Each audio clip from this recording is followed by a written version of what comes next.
Proportional Response. Book 1. Chapter 19, Part 1. Winning Friends. Hannibal let the wide smile stay on his face as he followed Duke Kasler into Henry's office and found his brother facing a screen away from the door.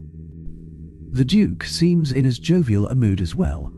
None can deny that this war has started out heavily in our favor. Hannibal shut the door and Kasler took the initiative. The man approached Henry with a wide grin on his face and his hand outstretched. Well, Henry, I will admit that I felt dubious about allowing your mole in Zoltan embassies. Its sharp say in place, and even about your fleets spreading themselves so thin trying to protect everyone. But both gambles paid off handsomely. In a mere 5 days, you have turned this entire galaxy upside down, and everyone is... Hannibal felt his eyebrows draw down as Kasler's words trailed off when Henry turned to face them. A sense of disquiet replaced his buoyant feeling at the haunted look on his brother's face. Henry gave them a smile, but that smile gave way to hard eyes. Kasler and his wives seemed to catch Henry's mood and visibly deflated. Henry did reach up to shake the offered hand, but even that gesture seemed to lack the man's usual vigor. Kasler continued in quieter tones. I thought you would be more pleased, Henry. Nearly everything about this first round was a success. Those decoys you used outside of the targets that Zoltans expected kept their fleets locked down and prevented them from coming in on the battles you won, most of your direct interests. Third, Zoltans tried to hit failed. A good number of Zoltan ships which weren't in A engagements have simply disappeared. Those one-sided ambushes have brought you halfway to bridging the raw tonnage gap between the Allied forces and the Zoltan. And, best of all, the Zoltans have almost no friends in League space. Kasler allowed his own grin to take on a predatory cast. Furthermore, the Findel are just waiting for your word to jump ship and leave the Ilterns without their logistics specialists. Henry nodded, but his smile seemed to become ironic. We have a surge of support around here for sure, but how long will it last?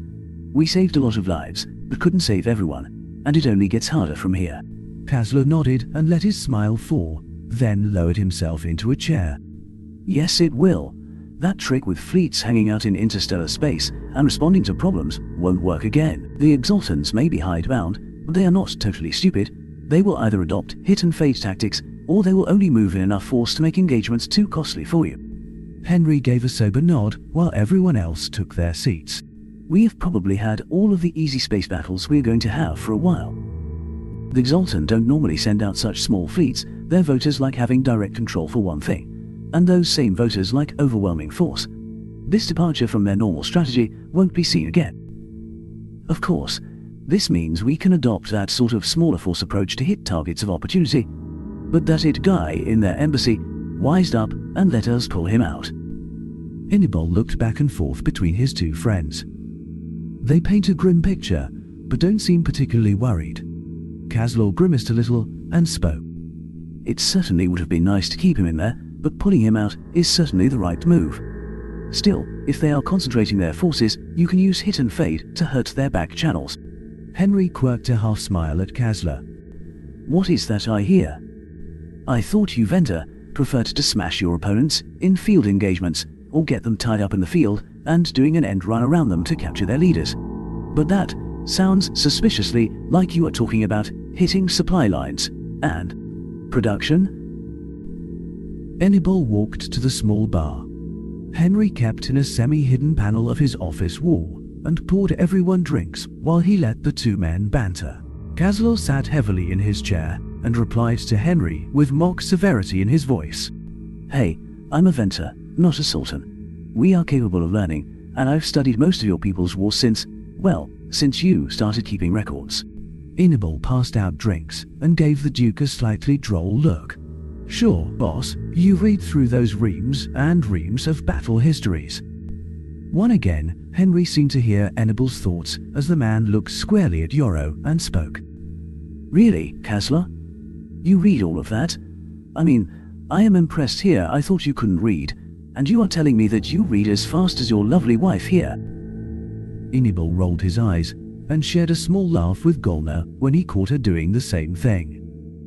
Yoro, however, sat up a little straighter in her chair and gave Henry a tiny smile, while Kasler waved a hand, patted Yoro's knee with the other hand, and chuckled a little before he responded with an amused tone. Okay, so Yoro read the histories, summarized them, and told me which ones I should study in more depth.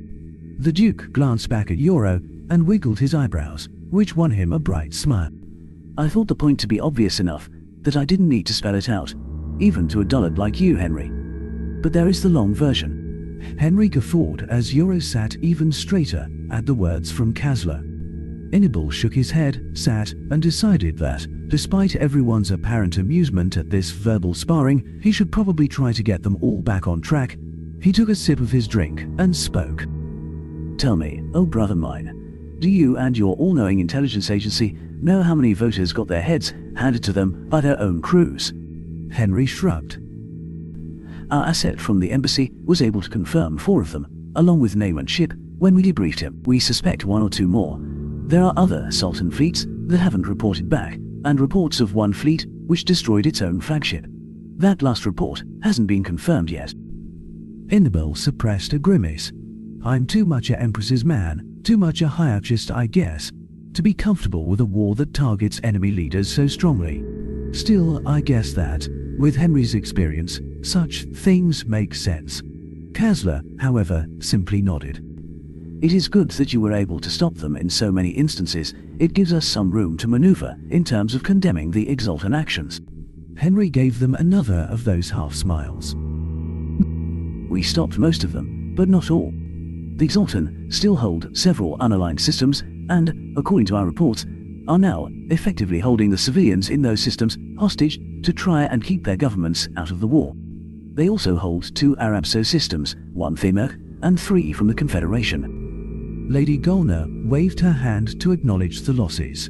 Systems which no doubt you humans will reclaim soon. After all, keeping a system requires a ground war, and the technological edge the Altans have in space is not nearly so telling on the ground.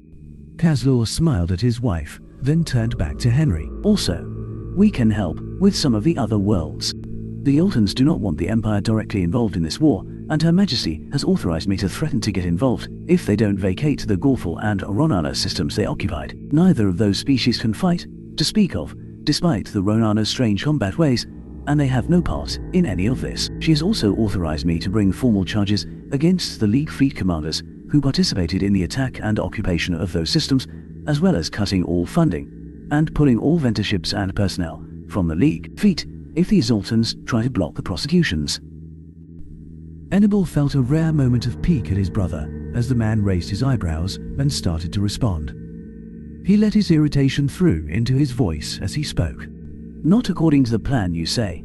What do you want to do? Have to prosecute open war on Gorful worlds? How many of those poor folk will die of heart failure to know war is going on just miles away from them? No, Henry, this is something we can do and will help the plan. The Duke here. He ducked as Kasler casually launched a wad of paper at him for using the hieroglyphic in private. We'll end up looking like a very strong leader out of this, and it will help with the vote when the time comes. Henry pursed his lips and got a far-off look for a moment, then smiled at them and nodded. You are right, brother. You are right. This will take some of the pressure off our militaries too if it works. He huffed. Hell, it will buy them a little time even if it doesn't work. No one will expect us to go charging into those systems when you are in the middle of demanding that they be let loose, and that means the forces which would have gone there can be used somewhere else. Enibal sat back with a small feeling of relief. He didn't like having to push Henry. The man tended to be as hard to move as Kasler, but both could be shown reason.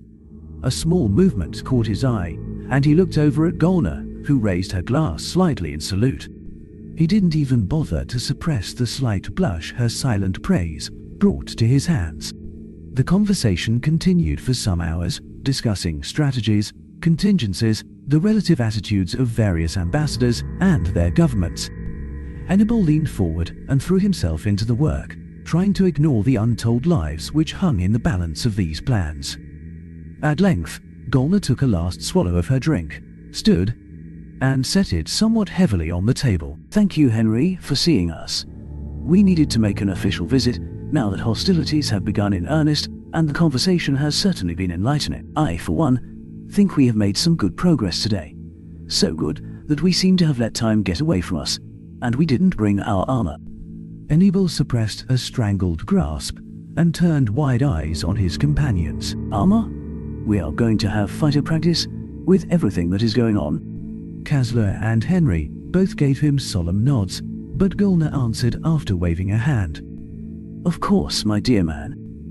Aside from the value of the clandestine meetings that the practices offer, keeping up some sense of normalcy with what is going on will drive Jalat and Kilantar to distraction. Or have you forgotten the PR gains we have been able to make with these little gatherings?" Enable closed his eyes and thought. He could see it. Intellectually he even fully understood. But still nothing, darling. He nearly started as he heard the words in his head, that he knew the princess would speak if he brought his objection up to her. She is right, and you know it, but it makes you feel like everyone is somehow trivializing the death and destruction that marches through the League. Remember your training, and the second harshest reality of war. Life goes on, even as the war happens. Fighting takes place on battlefields, small places in the grand scheme of things. Outside of that, everyone has to eat, sleep, and keep their morale up. And keeping the morale up at the most difficult of times is part of the job of the diplomatic corps. The mental exchange took the barest moment, but a look in Henry's eyes told him the man had somehow sensed the gist of it. No one else seemed to. He sighed inwardly. Chastised by my fiancée even when she isn't here. That stray thought brought a small smile to his face, which he showed all around as he stood.